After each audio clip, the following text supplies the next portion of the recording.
Hello and welcome to NewsClick. We are in conversation today with Professor Aijaz Ahmad, well-known political commentator and analyst, and continuing a discussion on the 60 years of the People's Republic of China. And this session of the interview is devoted to examining China's relations with the outside world. Aijaz, 60 years of the PRC, and we've discussed some of the internal changes. And one of the points you were making there was that the kind of economic development that China is seeing now, whether this is sustainable ecologically and whether this level of economic growth is sustainable in the global economic system. China today is seen in the world as one of the pillars of the global economic system. And I think that was noticeable in the recent G8, G20 summit meetings and so on. How do we see in the years to come this feature of China as a very important cog in the international, in the global economic system, and how does this really play up to an unfolding role for China on the global political stage? Three or four things, Raghu. First of all, how do the Chinese look at themselves? One thing they keep saying is that if we continue to have this rate of growth, then by the middle of this century, we will be an industrialized middle-income country. Yes. Right? So they actually see themselves as a developing country, not even middle income. That's one. Second, they are committed to, and indeed their abilities are limited, so therefore their commitment makes perfect sense, to no power projection beyond their own defense parameters. Sure. They don't have the capacity, and they're not building such a capacity. Right.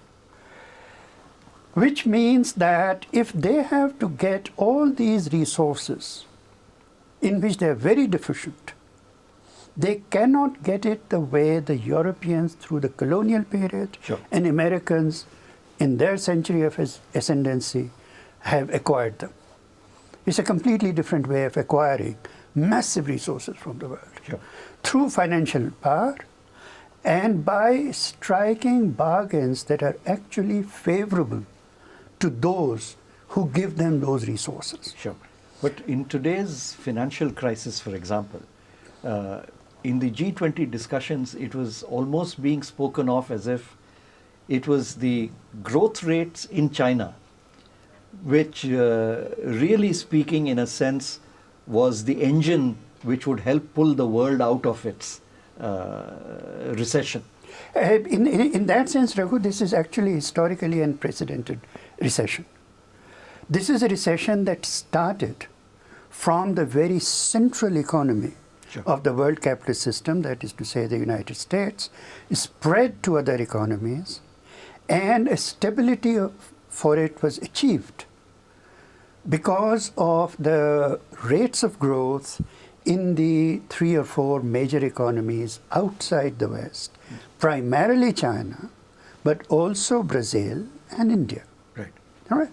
So that is certainly the case. But there's something else, which is that the US itself cannot stabilize its own economy without massive influx of Chinese financial resources. Quite. And one of the things that the Chinese are saying very politely on the world stage, hardly ever openly, but to the Americans, that look, this is not a game without an end. Sure. Because each time the dollar falls, That's right.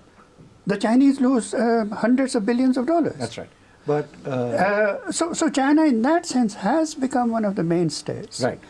But the opposite of it is that the Chinese are so resource constrained that unless they have this immense financial surplus constantly, permanently. They cannot acquire these things in the peaceful manner, the resources in the peaceful manner in which they intend to receive them. Would you say that the Chinese economic clout in the world today is way ahead of the Chinese political clout in the global system? Well, yes, I would say that, but I would also add something else, which is that China does not wish to have much of a political clout. Right. China has said time and again that we are not a great power and we are not going to act like a great power. Right.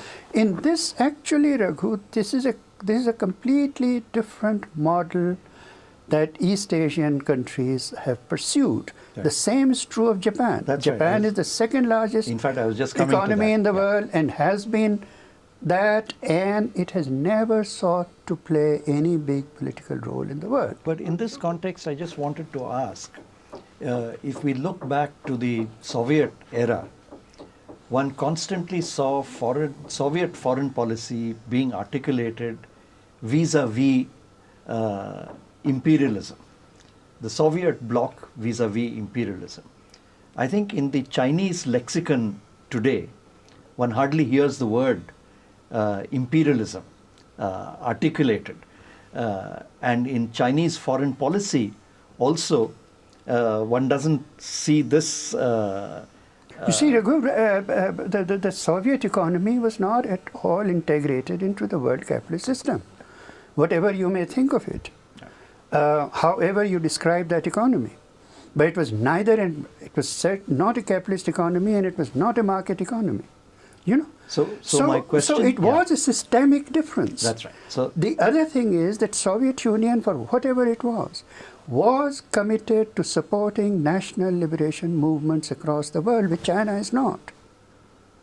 So therefore it has no conflict. In fact, the Chinese economy needs the United States as much as the United States needs China. There are no two countries in the world that need each other as much as the United States and China.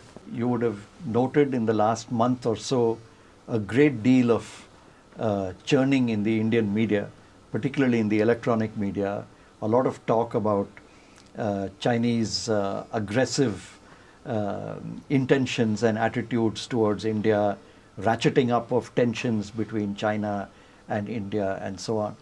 Do you also see that, just as you saw a slightly laid back Chinese position in terms of global power projection, do you see a similar laid back position regionally, or do you think that China is perhaps a little more assertive in the region than it is on the global stage? Well, I think that here in India we really should not be talking about Chinese assertiveness, considering how assertive we ourselves are trying to be beyond our means. My sense is that their own strategic doctrine being what it is, they're not going to be very assertive on Indian boundaries.